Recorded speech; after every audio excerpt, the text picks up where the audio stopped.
ونسكي ومحياي ومماتي لله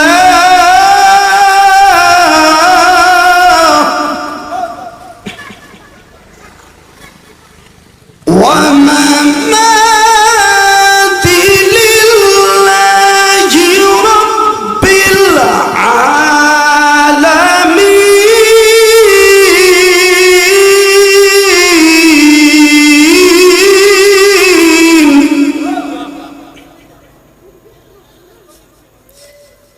আমার নামাজ, আমার কোরবানি, আমার বেঁচে থাকা, আমার মরে যাওয়া, এগুলো সব কার জন্য? যদি আল্লাহ রাব্বুল আলামিনের জন্য আমরা ইবাদত করতে পারি,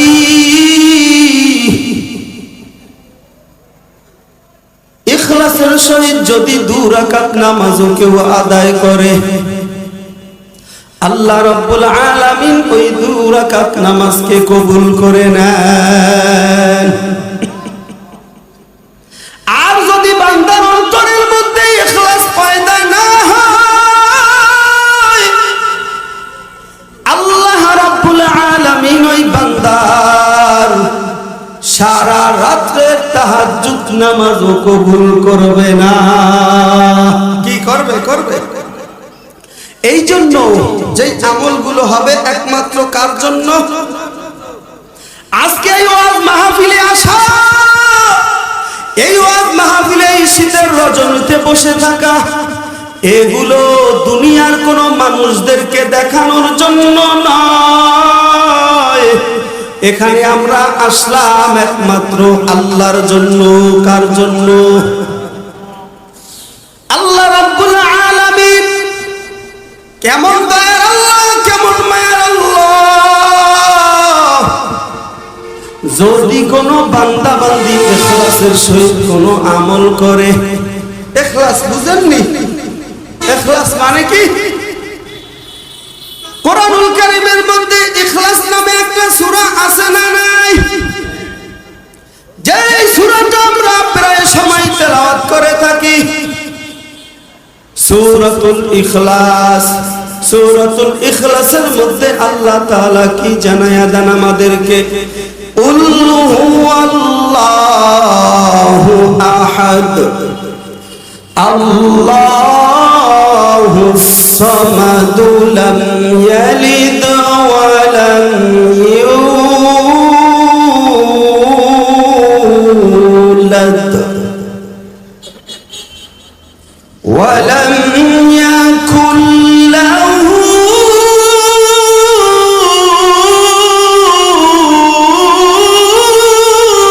কুফুয়ান আহাদ। আল্লাহ রাব্বুল আলামিন সূরাতুল ইখলাস দুনিয়ার জমিনে আমাদের জন্য নাযিল করে দিল। কেন? বলে ইখলাসের অর্থ কি? বলে ইখলাস শব্দের অর্থ হলো একনিষ্ঠতা। ইখলাস অর্থ কি বলেন? একনিষ্ঠতা। একনিষ্ঠতা এই শব্দটা এই অর্থই বহন করে, আমি যা কিছু করব একমাত্র আল্লাহর জন্য। এজন্যই তো আল্লাহ তাআলা বলে কুল হুয়াল্লাহু আহাদ। হে নবী আপনি বলেন আমি আল্লাহ এক। আল্লাহ কয়জন? এরপর আল্লাহ তাআলা বলেন আল্লাহুস সামাদ। আমি আল্লাহ কারো মুখাপেক্ষী নই। আল্লাহ কারো মুখাপেক্ষী? বরং না না না, আল্লাহ মুখাপেক্ষী নয়। আমরা যারা আল্লাহ তাআলার সৃষ্টি আছি, আমরা যারা আল্লাহর বান্দা বান্দি আছি, আমরা আল্লাহর মুখাপেক্ষী। এজন্য যেই আমলগুলো আমরা করব, এই আমলগুলো একমাত্র কার জন্য করব?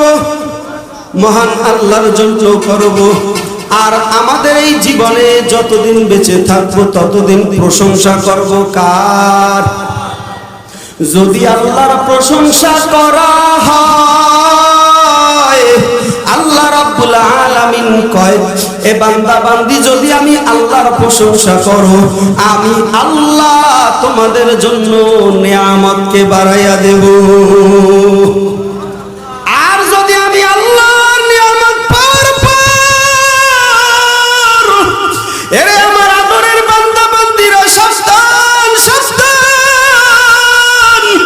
আমি আল্লাহ দুনিয়ার জমিনে তোমাকে যে নিয়ামতগুলো দিলাম এমনি এমনি দেই নাই রে বান্দা বান্দি, এমনি এমনি দেই নাই। আমি আল্লাহ এত নিয়ামত দেওয়ার পেছনে কারণ কি জানো? একমাত্র আমি আল্লাহর ইবাদত করবা। কার ইবাদত?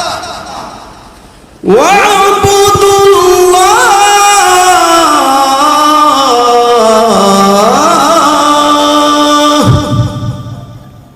বান্দা বান্দি যত ইবাদত করবা একমাত্র আমি আল্লাহর জন্য। কার জন্য ইবাদত করবা? আমি আল্লাহ।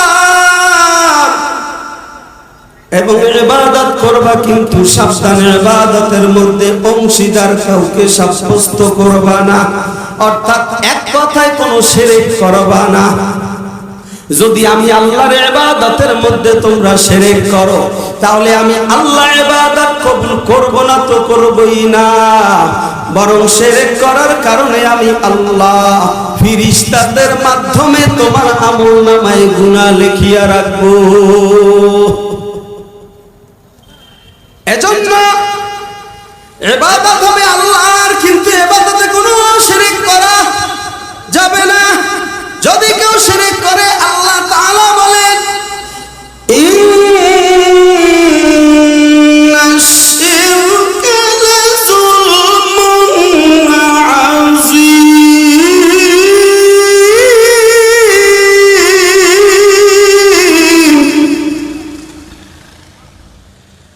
আল্লাহ রাব্বুল আলামিন বলেন, নিশ্চয়ই শিরক করা বড় জুলুম। শিরক করা কি? এজন্য ইবাদতের মধ্যে কোনো শিরক করা যাবে না। ইবাদত যতটুকু করব ইখলাসের সহিত সওয়াবের নিয়তে করতে হবে। যদি ইখলাসের সাথে এবং সওয়াবের নিয়তে আল্লাহর ভয় অন্তরে জমা করে এরপর যদি কোনো ইবাদত করা হয়, আল্লাহ রাব্বুল আলামিন ওই ইবাদতকে কবুল করিয়া নেন। এজন্য ইবাদত হবে একমাত্র রহমানের জন্য। কার জন্য? আমাদের রহমান কে? আরো জোরে জবান খুলিয়া, আমাদের রহমান কে? আল্লাহ রাব্বুল আলামিন কোরআনুল কারীমে জানায়া দেন, আর-রহমান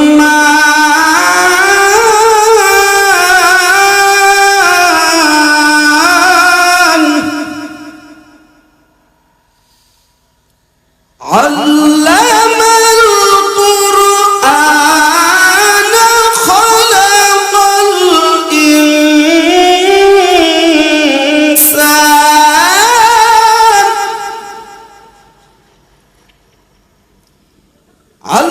আল্লামাহুল বায়ান।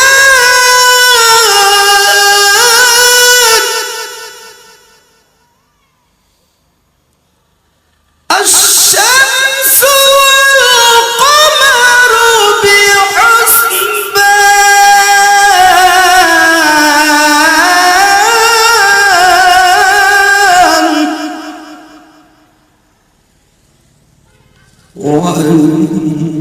والنجم والشجر يسجدان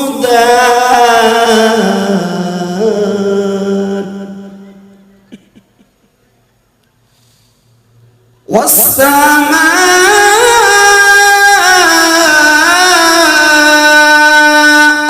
رفعها ووضع الميزان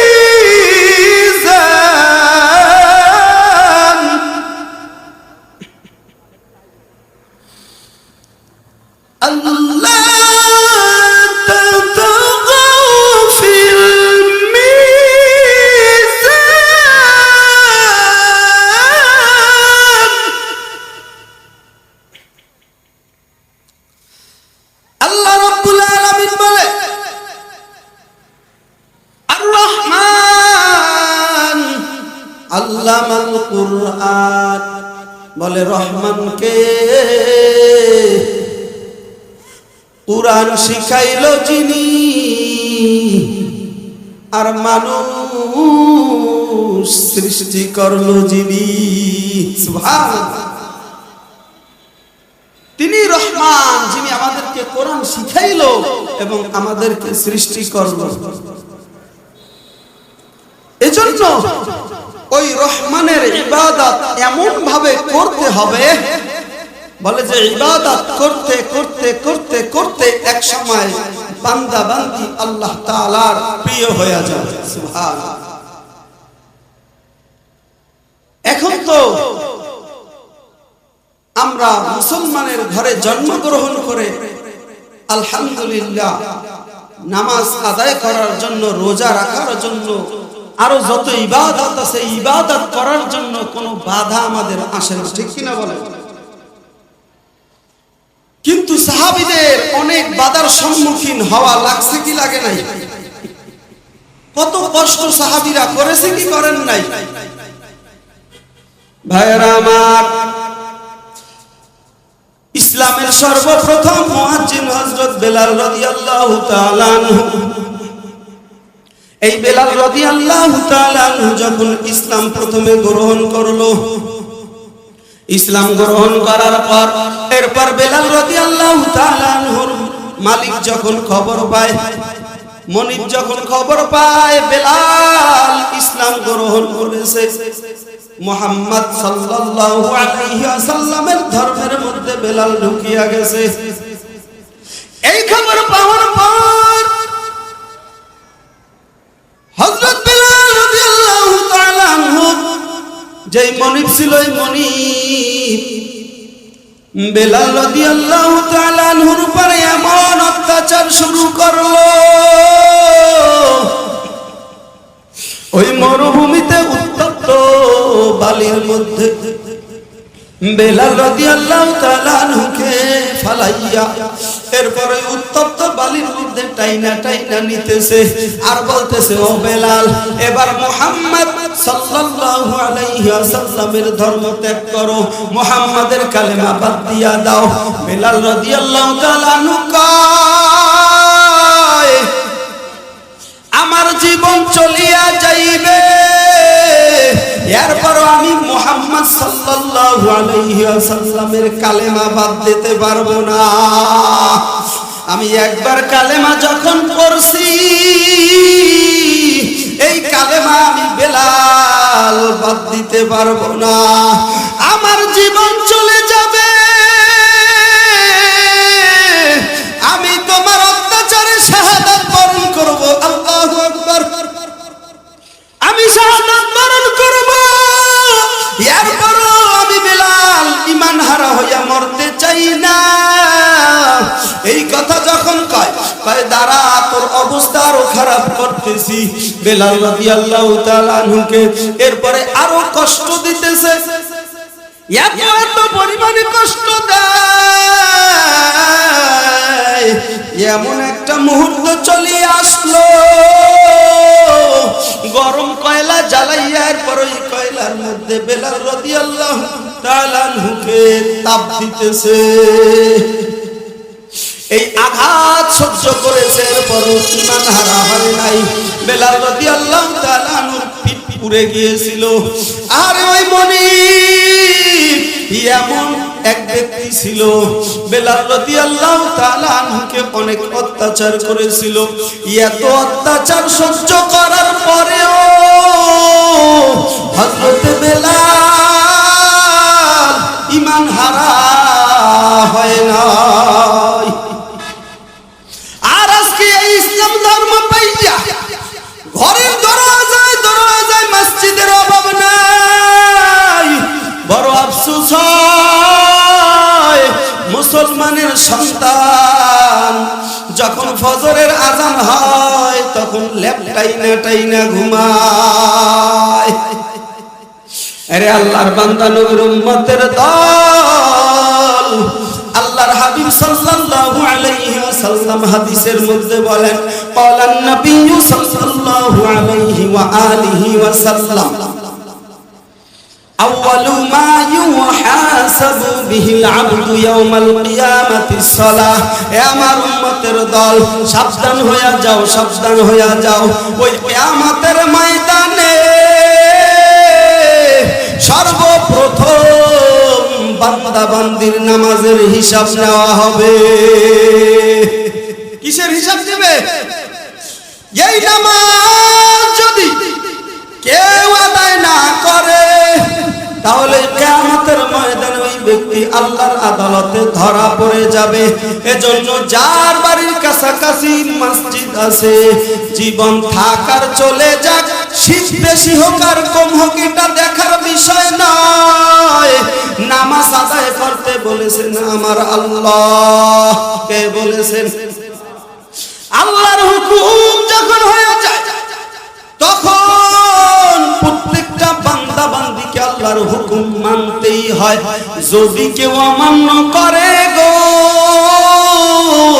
ওই কিয়ামতের ময়দানে আল্লাহর আদালতে ধরা পড়ে যাবে। এজন্য শীত নয়, গরম নয়, ঠান্ডা নয়, রোদ নয়, বৃষ্টি নয়, কিছুই মানা যাবে না। যখনই নামাজের সময় হয়ে যাবে আমাদের প্রত্যেককে মসজিদে গিয়া উপস্থিত হইতে হবে। ভাইরা আমার, ঈমান হারা হওয়া যাবে না। বলতেছিলাম ঈমানের কথা। ঈমান এমন এক দামি জিনিস, কেউ যদি আল্লাহ তাআলার উপর একবার ঈমান আনিয়া ফেলায়, দুনিয়ার মানুষগুলো যতই ভয় দেখাক না কেন, ওই ব্যক্তি কখনো ঈমান হারা হইয়া যায় না। কি যায়? যায়। ফেরাউনের স্ত্রী ছিল হযরত আসিয়া রাদিয়াল্লাহু তাআলা আনহা। ভালো করিয়া মনোযোগ দিয়া শুনেন। ফেরাউনের স্ত্রী হযরত আসিয়া রাদিয়াল্লাহু তাআলা আনহা, তার ঘরের মধ্যে হযরত মূসা আলাইহিস সালাম বড় হয়েছে। মূসা আলাইহিস সালাম যখন নবুয়ত প্রাপ্ত হয়, ফেরাউনের স্ত্রী হযরত আসিয়া রাদিয়াল্লাহু তাআলা আনহা এবং তার একজন দাসী ছিল, দাসী, এই দুইজন হযরত মূসা নবীর উপরে ঈমান আনিয়া ফেলাইছে। সুবহানাল্লাহ। কালেমা পড়ে ঈমান আনার পর ফেরাউনের কানের মধ্যে কে যেন খবর দেয়, আপনার প্রাণের স্ত্রী এবং আরেকজন দাসী, এই দুইজন মূসা নবীর ধর্ম গ্রহণ করেছে। এই খবর পাওয়ার পর ফেরাউন বলে, বলো তাড়াতাড়ি ওদেরকে ডাকিয়ে আনো, নিয়ে আসো আমার সামনে।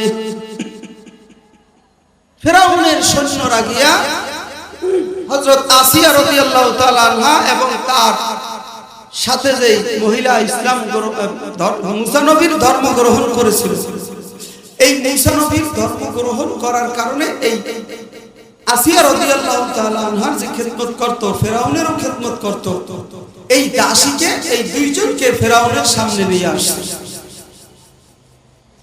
এদের সামনে নিয়ে আসার পর ফেরাউন এবার বলতেছে, এখনই এই মুহূর্তে মূসার আল্লাহ এবং মূসার থেকে ঈমান সরাই নাও। কি সরাই নাও?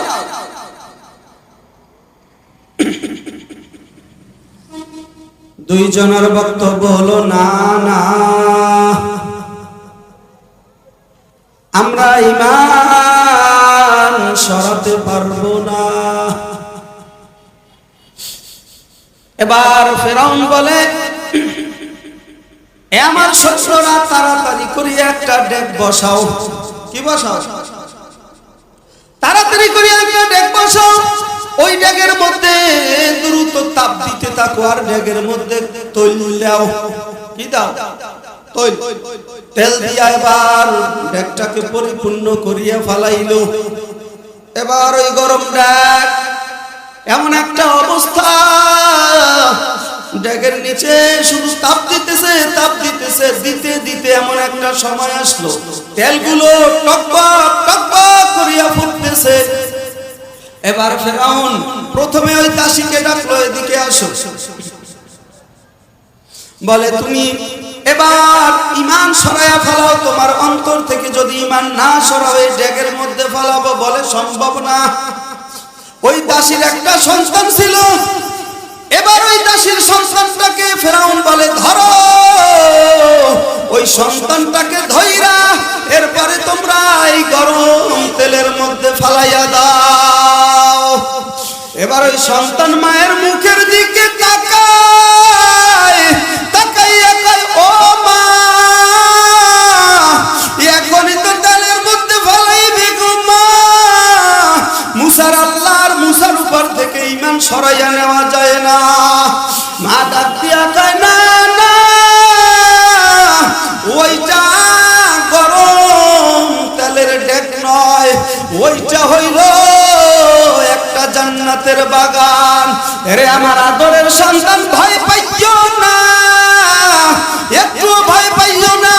যদি ওই ড্যাগের মধ্যে তোমাকে ফালানো হয়, ড্যাগের মধ্যে পড়ার সাথে সাথে আমরা যে আল্লাহর উপর ঈমান এনেছি, আল্লাহ তাআলা আমাদেরকে জান্নাতে পৌঁছাইয়া দিবে। এবার ওই সন্তানটাকে ধরিয়া মুসার সেনা সৈন্যরা ওই গরম ড্যাগের মধ্যে ফালাইলো। ফালানোর সাথে সাথে ওই সন্তানটা গলিয়া গেল, রইল শুধু হাড়গুলো হাড়গুলো। এবার গরম তেলের মধ্যে টকবক টকবক করে ফুটতেছে। আল্লাহ রাব্বুল আলামিন তার কুদরতি মাধ্যমে ওই দাসীকে সন্তানটাকে দেখাইতেছে, দেখাইতেছে সন্তানটা জান্নাতের মধ্যে আছে, ভালো জায়গা আছে।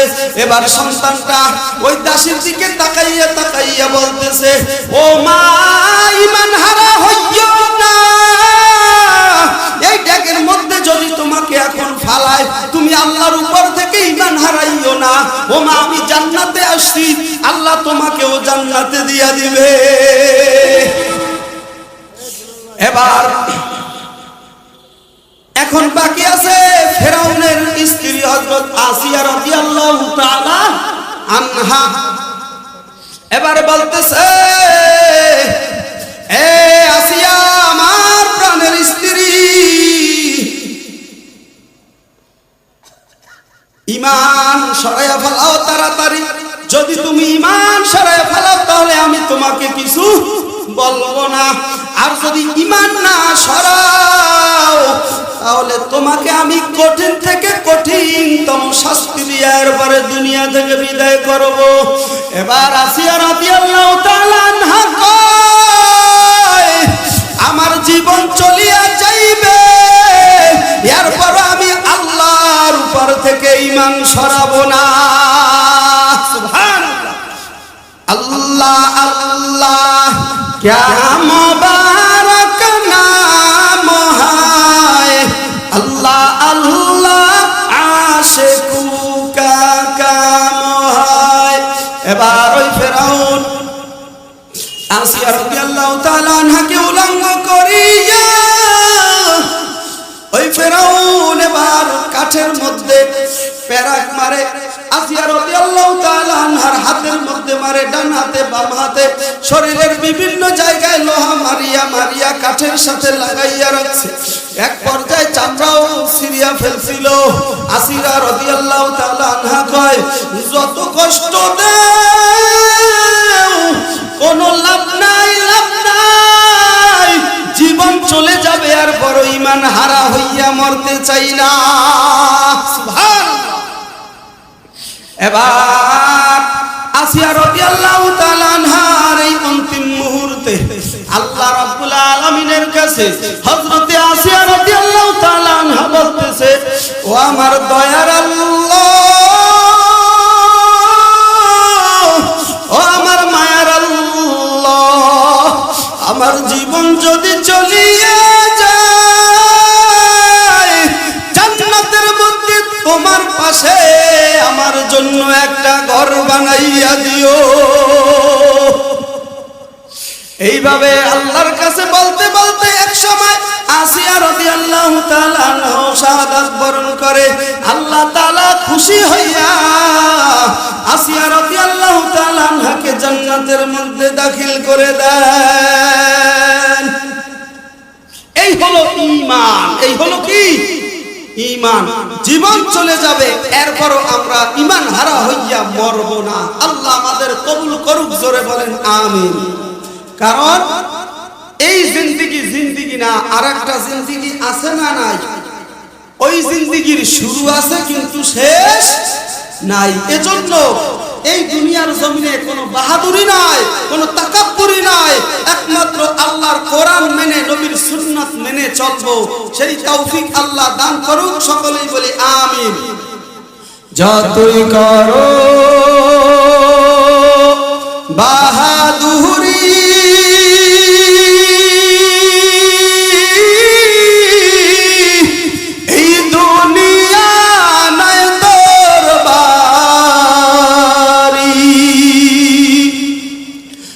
যেতে হবে সবই ছাড়ি, কবর মাজার,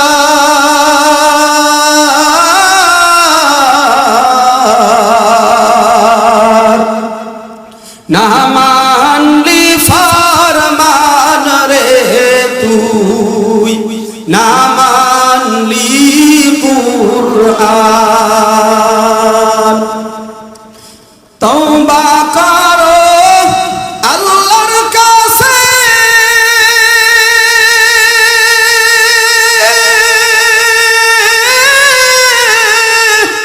তওবার দরজা খোলা আছে, ক্ষমা করলে ও করতে পারে, ওরে দয়া করলে ও করতে পারে, তিনি যে রহমান,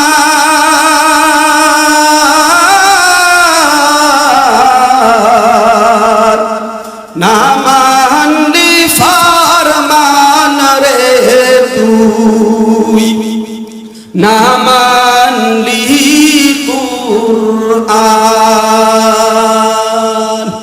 এই কোরআন মেনে চলার দরকার আছে না নাই?